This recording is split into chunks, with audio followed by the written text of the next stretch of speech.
Welcome to explore with পল্লব। কলকাতা মহানগরীর ৩০০ বছরের ইতিহাসকে সমৃদ্ধ করেছে তার আনাচে কানাচে ছড়িয়ে ছিটিয়ে থাকা নানা স্থাপত্য, ভাস্কর্য ও ঐতিহাসিক মুহূর্ত। কলকাতার অলিতে গলিতে ছড়িয়ে আছে বিভিন্ন মনীষীদের পদধূলি। কলকাতা ডায়েরির বিভিন্ন পর্বে আমি আপনাদের সামনে তুলে ধরব সেই সব পাজলের এক একটি খণ্ড। আজ তার প্রথম পর্ব। আজ আমার গন্তব্য বাগবাজারের সরকার বাড়ি লেনের, তাই ভিডিওটি স্কিপ না করে আমার সাথে ঘুরে দেখুন কলকাতা। এই হলো সরকার বাড়ি লেন।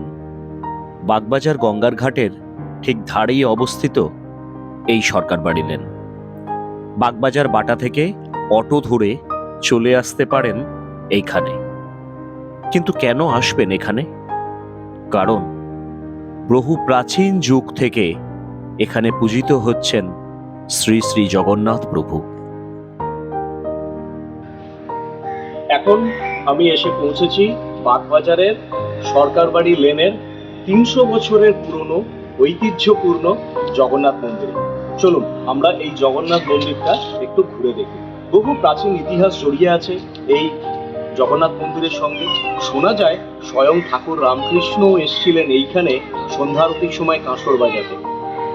তাহলে খুব বেশি সময় হয়তো মন্দিরে দেখাতে পারবো না, যতটুকুনি দেখাতে পারি চলুন ঘুরে দেখি বাগবাজারের ঐতিহ্যপূর্ণ জগন্নাথ মন্দির। উত্তর কলকাতার ইট, কাঠ, পাথরগুলিতে নস্টালজিয়ায় ভরপুর। আজ আমিও ছুঁয়ে দেখব তেমনই এক ইতিহাসকে। হিন্দু, বিশেষত বাঙালিদের সাথে জগন্নাথ প্রভুর টান যেন চিরকালীন। সেই টানেই বহু প্রাচীন যুগ থেকে বাঙালিরা বহু বাধা বিঘ্ন অতিক্রম করে পাড়ি দিতেন পুরীধামে। সেই টান উপেক্ষা করতে না পেরে আজ থেকে প্রায় ৩০০ বছর আগে নিজের বাড়িতেই জগন্নাথ প্রভুকে প্রতিষ্ঠা করেন সর্বমঙ্গলা দেবী। এই রীতি মেনে আজও এখানে পূজিত হচ্ছেন স্বয়ং প্রভু জগন্নাথ।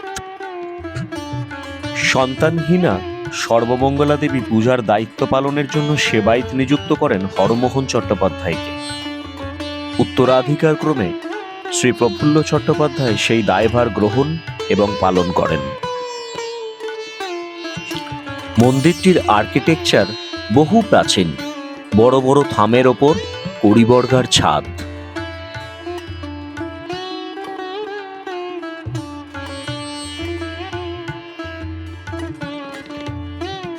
মন্দিরটিতে রক্ষণাবেক্ষণের ছাপ সুস্পষ্ট।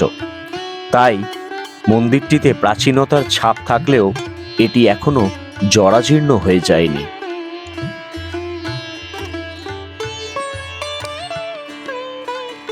এখানে প্রভু একা নন, সাথে আছেন বলভদ্র ও দেবী সুভদ্রা।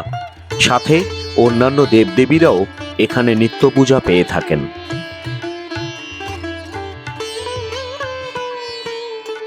বর্তমান সেবায়েতের থেকে জানতে পারলাম স্বয়ং ঠাকুর শ্রী শ্রী রামকৃষ্ণদেব এখানে সন্ধ্যা আরতির সময় মাঝে মাঝে আসতেন এবং ঘণ্টা বাজিয়ে প্রভুর পূজা করতেন। অর্থাৎ দেব মাহাত্ম্যর পাশাপাশি এই মন্দিরের ঐতিহাসিক গুরুত্ব অপরিসীম।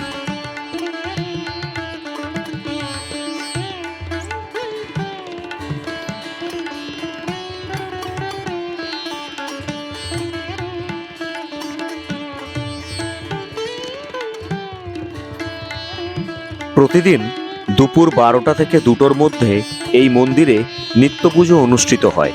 তাই যে সমস্ত ভক্তগণ মনে মনে ভাবছেন এখানে এসে প্রভুকে পুজো দেবেন, তারা এই সময়ের মধ্যে এসে এখানে পুজো দিতে পারেন। তারপর দুপুরবেলায় মন্দির বন্ধ হয়ে যায়, আবার সন্ধ্যা আরতির সময় মন্দির খুলে যায়। ওং ত্র্যম্বকম যজামহে সুগন্ধিম পুষ্টিবর্ধনম উর্বারুকামিব বন্ধনাম মৃত্যুর্মুক্ষীয়মামৃতাৎ। প্রভুর মন্দিরের ঠিক উল্টো দিকেই রয়েছে দেবাদিদেব মহাদেবের মন্দির। একদিকে প্রভু নারায়ণ, অন্যদিকে মহাদেব। এ যেন হরিহর আত্মা।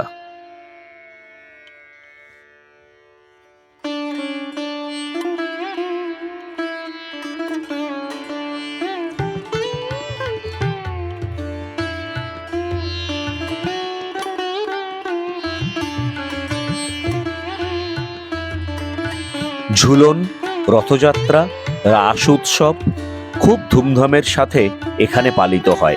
এই বিশেষ তিথিগুলিতে বহু ভক্ত সমাগম হয় এখানে। এই রথে চেপেই পতিতপাবন নগর পরিক্রমায় বের হন। কলকাতা ডায়েরির প্রথম পর্ব আজ এই পর্যন্তই। পরবর্তী পর্বে আমি আবার আপনাদের সামনে হাজির হব কলকাতার আরও একটি দর্শনীয় স্থান নিয়ে। ভিডিওটি যদি আপনাদের ভালো লেগে থাকে লাইক করবেন, কমেন্ট করে জানাবেন আপনাদের কেমন লাগলো, আর শেয়ার করে অবশ্যই অন্য মানুষকে দেখার সুযোগ করে দেবেন।